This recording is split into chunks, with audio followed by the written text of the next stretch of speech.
நம்ம கர்நாடகாவில் இனிமேல் பைக் டாக்ஸிஸ் எதுவுமே ஓடாது அப்படின்ற ஒரு அனௌன்ஸ்மெண்ட் வந்திருக்கு. ஸோ இது அஃபிஷியலாக கர்நாடகாவோட ஹைகோர்ட்டை ஆர்டர் போட்டிருக்காங்க அப்படின்னு சொல்லலாம். ஸோ இந்த பேன் எப்போ ஆரம்பிக்க போகிறாங்கன்னா 6 வாரத்துக்கு அப்புறம் இந்த பேன் இம்ப்ளிமெண்ட் பண்ண போகிறாங்க.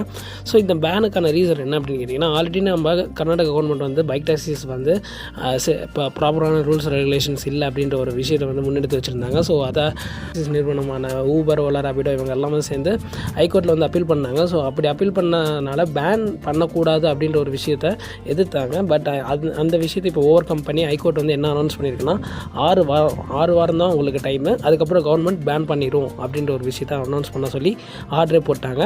இந்த 6 வாரம் டைம் மட்டும் இல்லாமல் கவர்மெண்ட்டுக்கு ஒரு 3 மாதம் டைம் கொடுத்துருக்காங்க ஹைகோர்ட்டு. இந்த 3 மாதம் எதுக்குன்னா, அதுக்குள்ளே ஒரு ப்ராப்பர் ரூல்ஸ் அண்ட் ரெகுலேஷன்ஸ்லாம் ஃப்ரேம் பண்ணி கவர்மெண்ட் ரிலீஸ் பண்ணி அதை ஃபாலோ பண்ணுற மாதிரி இருந்தால் மட்டும்தான் இந்த மாதிரி bike taxis motor bike taxi implement பண்ண போனோம் அப்படின்ற ஒரு விஷயத்தை சொல்லியிருக்காங்க.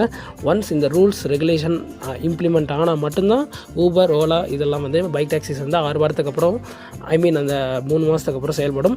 இன்கேஸ் இது 6 வாரம் வரையும் ஒரு கெடு மாதிரி தான் கொடுத்துருக்காங்கன்னு சொல்லலாம். இந்த 6 வீக்ஸ் வரையும் மட்டும் ஊபர், ஓலாவால் பைக் டாக்ஸிஸ் ரன் பண்ண முடியும்.